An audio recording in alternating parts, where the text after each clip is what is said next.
What's going on, Jerome's? Minnesota Vikings are riding high on a 9-game winning streak, although that does not matter. 1-0.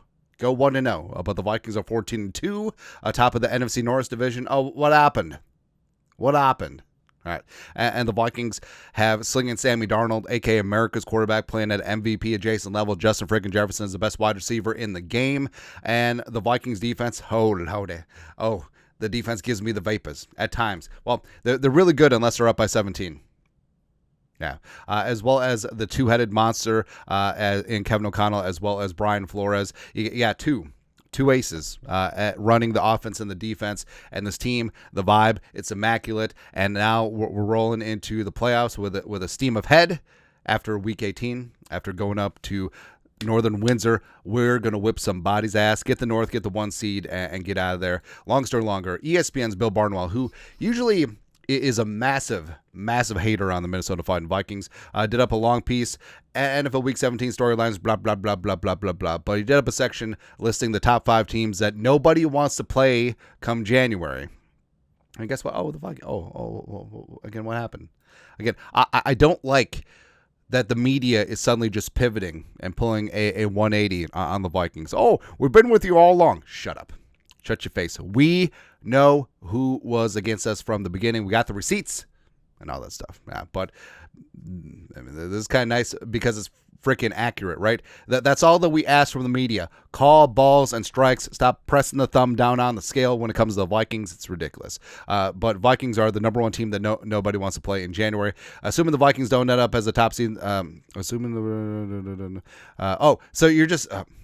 So never mind. Barnwell didn't pull a 180. This is more like a 45. Oh, so we're just assuming that the Vikings lose, huh? We're just assuming that the Vikings don't get the 1 seed. Oh, rare. At 14-3, the Vikings will be one of the more accomplished wildcard teams in history. Oh, just one of the more, as opposed to the only 14-win wildcard team and whatever. Since the league moved to 32, blah, blah, blah, blah, blah. The Vikings have won 9 straight, so even if they lost the Lions in Week 18, they would still likely be regarded as a hot team heading into the postseason. Yeah, because that's just a fait accompli. Why even play the game? Why even play Sunday Night Football since everyone, including Bill Barnwell, has decreed that the Lions are going to win? They seem like an inexperienced team, but they're actually the oldest team in the league on a snap-weighted basis. It's funny. This is a narrative that Barnwell has been pushing all season long. The Vikings are the second oldest team in the league, or the oldest team in the league because of a couple outliers. You look at Andrew DePaul, you look at Gilmore, you look at Harrison Smith. But look at Darnold, who's 27. You look at Jefferson, you look at Hockenson, you look at Addison. Yeah, but let's just ignore all that.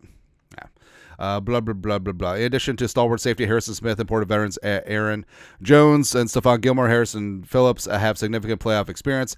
Coach Kevin O'Connell won a Super Bowl as a Rams offensive coordinator. The defense capable of taking over games. It leads the league in EPA per play after Burrow's big game against the Broncos last week. Suck it. Yeah, suck it, Vance Joseph, Vance Refrigeration.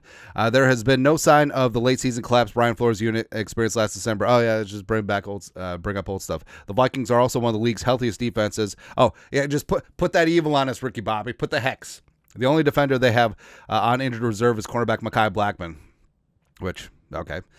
With multiple impact pass rushers, a veteran secondary, and a crafty architect in Flores, they can build game plans that attack the injury-induced weaknesses along offensive lines within schemes on a week-to-week basis. Oh, they could only beat offensive lines because they're weakened by injury. They can't just beat them straight up. Also, no talk about Brian Flores' Super Bowl experience, huh? How about Flores as DC of the Patriots in 2018, holding stupid-ass, not stupid-ass, but Sean McVay's high-flying Rams offense, and Jared Goff, by the way, to 3 points in the Super Bowl. How about that? Just no mention of that? I'm just waiting for him to mention it next. Hey, great formatting here at ESPN, the worldwide bleeder of viewers. And then there's the guy under center. I've written plenty about Sam Darnold this season, but it's clear what he's capable of on his best days. Facing one of the league's best defenses on Sunday, he was 33 of 43 for blah, blah, blah, 3 sevens. Crucially, the Packers weren't able to exploit the biggest weakness. His biggest weakness, as he was sacked only once all game. Oh, that's his biggest weakness, as opposed to, I don't know, ginger ale. I feel like he's the kind of guy that likes ginger ale, you know? If the Vikings stay ahead of schedule and aren't throwing to catch up, Darnold has been more than good enough to make opposing teams say, oh, just more than good enough. slightly above average. He ranks 10th in the league in total QBR during this winning streak. A great defense, excellent coaching, and a quarterback who has been white hot for stretches over the past months. Why white? This team's that's a team nobody wants to play. The only thing that might keep the Vikings from earning this nod would be beating Lions. Oh, that's it. All right, so they got to be the underdogs, right? They can't just be the 1 seed where everything comes through historic U.S. Bank Stadium. Yeah, no one wants to play that. Shut up. And if they do win next week, would any team want to play a wounded, pissed off, can score on anybody Lions team in the postseason? I don't think so. It always comes back to Lions. Such a backhanded compliment. But again, whatever. Whether the Vikings are the 1 seed or the 5 seed does not matter. Getting it done. And then guess what? Who are you scared of in the NFC? The Eagles?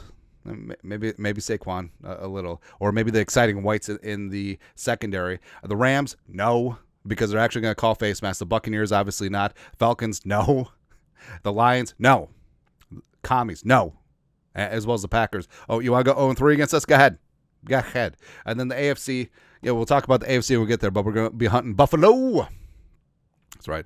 0-4 versus 0-4 down now when someone's got to win. Probably bringing the asteroid. But I don't know. Now I'm sufficiently pissed off because initially I thought that this is going to be a nice little piece by Barnwell. No, it's the absolutely nut-low, most backhanded article out there. But, of course, what do you expect? Yellow journalism is fully alive and well. Although I feel like if I was a journalist, all of my journalism would be yellow. Yeah. Anyways, your thoughts are thoughts. ESPN's Bill Barnwell, backhanded compliments the Vikings. Get the hell out of here. Your thoughts, our thoughts, his thoughts, comment section. You guys are the best. You know what to do. Skull, production value.